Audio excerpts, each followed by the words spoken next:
This is the most splendid garden in the street, without exception. I've had a lot of help this year from my brother, and he's not bribing me to do this or to say this. No, it's been a pleasure to have worked over the last few months, getting the garden into shape. Once that's done, we can really start to work for the autumn time for planting bulbs and such like. It's difficult trying to choose plants and things for your garden, because it's trying to find things that will blend and merge without creating too much of sort of conflict. Before we head out into the garden, I'd like to show you what the garden did look like 25 years ago. Looking through the photographs, you can see what was originally planned as being a sort of fairly free planted has now been taken over and is a much more natural composition of plants for the garden. I must admit, I think I prefer the second one of the two.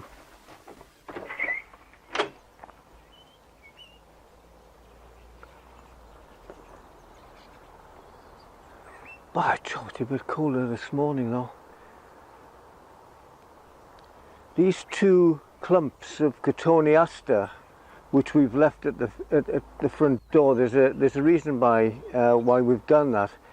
These are excellent ground cover plants, and they also do a brilliant show of berries, which is ideal for this time of year when the birds are trying to build up their food reserves.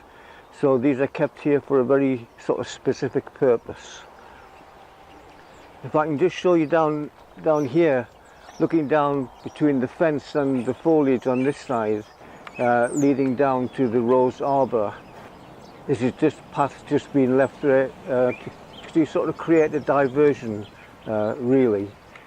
This rather splendid specimen is a Staghorn sumac. We've had it really since we had the garden changed over, and for the first few years it seemed to sit there and do nothing, but the last 5 to 10 years it's gradually come into its full glory, and we've got a really sort of fantastic feature for the bottom part of the garden. It's sending out runners down the side here, so we'll be able to chop these off later, keep them and try to plant them onwards. On here we've got some wild ferns which have been transplanted out and have been allowed to naturalise. By keeping it using sort of natural features, I think it creates a specific sort of effect. And here, this is the sort of feature plant for the garden, which is a beautiful little magnolia here, which is setting up for winter. In sort of early January/February, this will just be a mass of white flowers covering the whole of the tree. It really is a most beautiful thing. And in the evening, when you're coming through the garden, it's got the most spectacular scent, and it's really a lovely addition to the garden. We've got lovely little Clematis which we've got growing around the cherry tree here. This is Clematis Bill Mackenzie. It's a yellow dangling sort of habit, but when it produces its seed heads each year, you get these beautiful little sort of silvery fronds, really. You can describe them as, which is really attractive. The azalea which we have here, we put in the year that Dad passed away,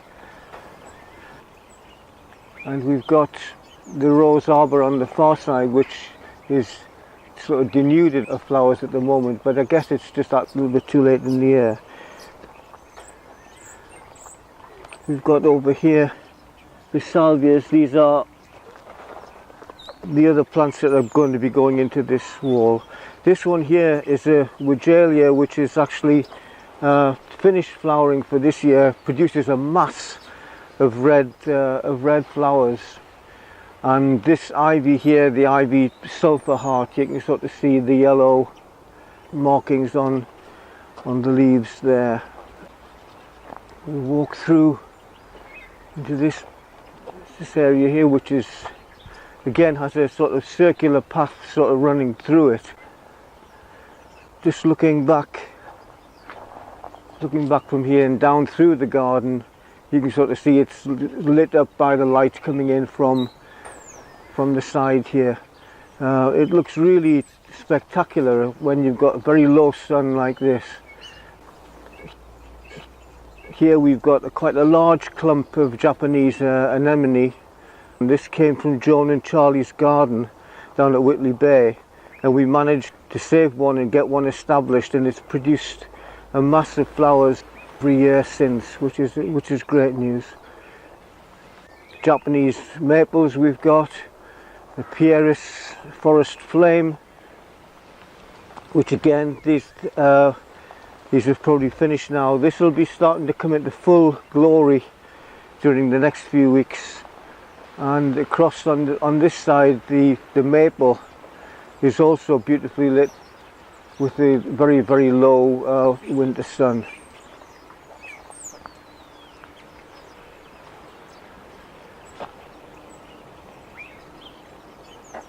These sort of seed heads on the Japanese anemones on this side look really dramatic against that dark background. If we just want to walk straight ahead, you can see here how the light passing through these very, very fine leaves and beautiful coloured leaves.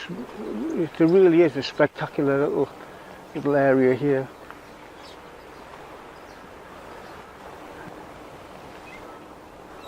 Ah yes, this is the shed which we had built for Emily and Olivia, and both of them have used it right away through their childhood, and it's withstood the test of time.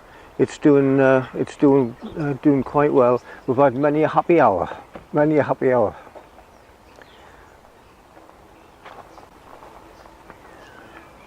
But we've put a mirror in here just to make life just a little bit more interesting.